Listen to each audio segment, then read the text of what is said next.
Nous sommes aujourd'hui sur le lac de Marcenais pour parler de la vidange. Vidange qui a fait beaucoup parler, mais qui est une obligation dans le cahier des charges de l'ENS, puisque le site de Marcenais est classé ENS par le département. Et donc c'est une vidange obligatoire, tous les 5 ou 6 ans selon les possibilités que nous laisse la météo. Cette année, nous profitons des bonnes conditions pour la faire.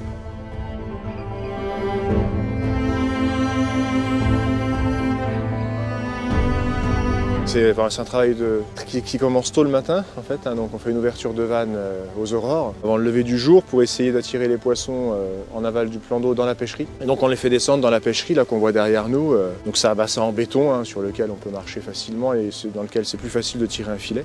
Et on essaie de concentrer les poissons donc, dans cette pêcherie à l'aval du plan d'eau. Une fois que les poissons sont concentrés, donc on tire un filet avec toute l'équipe lorsque toutes les personnes sont rassemblées.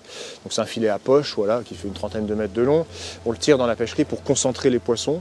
Donc ça on le fait plusieurs fois dans la matinée. Et donc on concentre les poissons dans une poche où on va chercher les poissons après avec une épuisette. Et on les trie par espèce, par taille pour certaines espèces. Et on les amène après sur des tables de tri où ils sont vraiment triés un peu plus finement avant d'être pesés, par espèce également, et puis avant d'être répartis dans les différents camions, dans les différentes cuves de stockage qu'on a sur le site en fonction de la destination des poissons.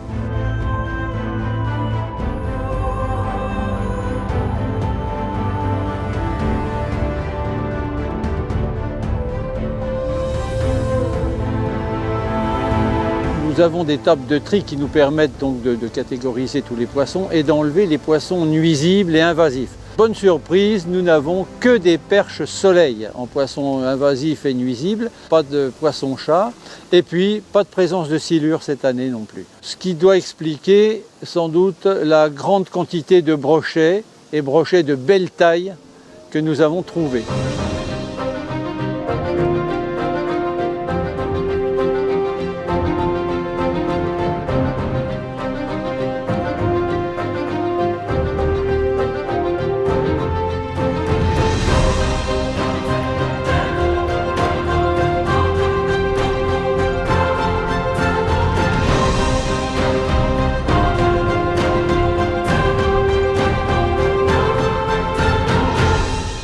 On ne les a pas mesurés individuellement, donc c'est vrai que c'est difficile de les apprécier, mais on a eu des brochets qui dépassent les 8-9 kg. Donc c'est des poissons qui font 1,5 m, 1,10 m. Après, plus globalement, on a quand même beaucoup de brochets qui dépassent largement les 80 cm, voire les 90. Vraiment, ils sont très représentés, beaucoup plus que lors des dernières vidanges. Là, ce matin, on a commencé donc la pêche hier lundi, aujourd'hui on est mardi, et donc on a déjà quasiment 2,5 tonnes de brochets, ce qui est vraiment un très gros score. Et dans ces brochets, donc si on distingue les B1 et les B2, donc les B2 qui sont les gros spécimens, ils représentent 70% de la biomasse, c'est énorme. En particulier le brochet, on essaye de séparer les immatures des adultes. On a en gros 2 classes de taille, ce qu'on appelle les B1 et les B2, en gros les brochets d'un été, et après les brochets plus âgés. Puis après on essaye de séparer aussi les perches. On a des toutes petites perches, souvent qui se retrouvent avec les gardons, et on a des perches un peu plus grosses qu'on essaye de sélectionner, parce que c'est les poissons qui sont intéressants pour les pêcheurs.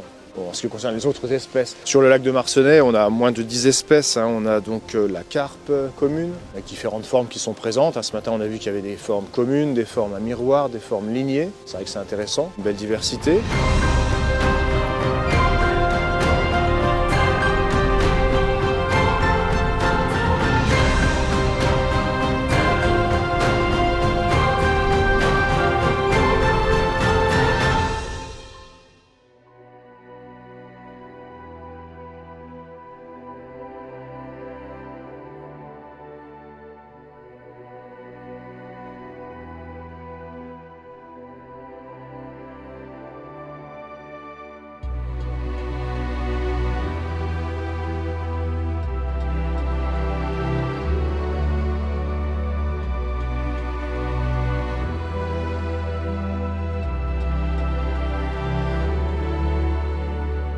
On a aussi des tanches qui sont bien représentées sur le lac. On a quelques cendres ici, on a eu quelques cendres cette année. On a lardon rotangle, perche soleil, une petite espèce invasive. Puis je crois qu'on a fait à peu près le tour. Et à côté des poissons, on a aussi une espèce d'écrevisse. L'écrevisse à pas de grêle cette année. C'est une espèce réputée autochtone. C'est une espèce en tout cas qui est protégée en France. Là, tu es à 233 kg dans la C2. Ensuite des tanches. Ok. 31 400. Exact.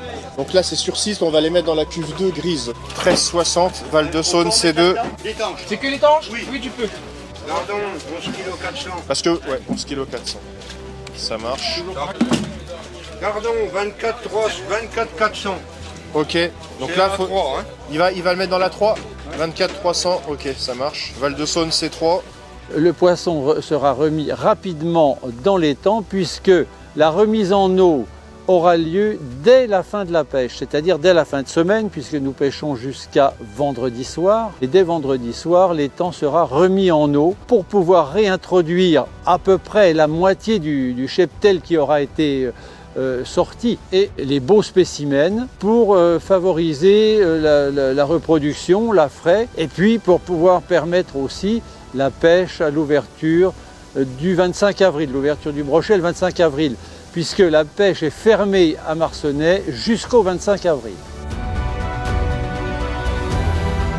C'est un plan d'eau qui est vidangé de façon, on va dire, contemporaine, enfin récente, pour la 3e fois, après une vidange en 2008, 2016 et donc cette année 2024. Suite à la vidange 2016, on avait fait un assec long qui avait duré une année complète, effectivement pour réguler certaines espèces qui s'étaient installées sur le plan d'eau, qui n'étaient pas forcément désirées sur ce plan d'eau, comme le silure, la perche soleil, voilà, des espèces invasives, des crevisses américaines. Et donc la sec semble avoir porté ses fruits parce qu'on n'a pas retrouvé de silure au cours de cette vidange 2024.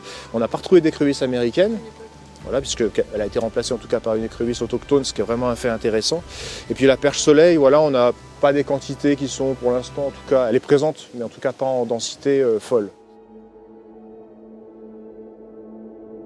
Donc tous ces poissons seront remis à l'eau, la moitié environ ici pour le réempoisonnement du lac et l'autre moitié dispatchée entre les APPMA qui est demandeuse. On a eu des demandes sur les rivières de 2e catégorie, sur les plans d'eau et aussi une partie sur les plans d'eau de la fédération. Il y a beaucoup d'individus qui seront réintroduits dans le lac. L'idée, en fait, donc la pêche est fermée là depuis le début de la vidange, elle le sera jusqu'à l'ouverture des carnassiers en avril 2025. On n'a pas voulu faire de fermeture plus longue pour ne pas pénaliser la pêche, donc pour ça on a conservé beaucoup de poissons intéressants pour les pêcheurs. Cette pêche a été possible parce que nous avons un certain nombre de personnes qui participent. Naturellement, tous nos techniciens de la fédération, mais aussi des techniciens qui viennent des fédérations voisines, la Saône-et-Loire, le territoire de Belfort, la fédération de Lyon et le Doubs. Et puis, nous avons des bénévoles sociétaires des APPMA qui viennent nous aider, qui fait en moyenne 40-45 personnes chaque jour, qui sont là sur le site et qui permettent le bon déroulement de cette vidange.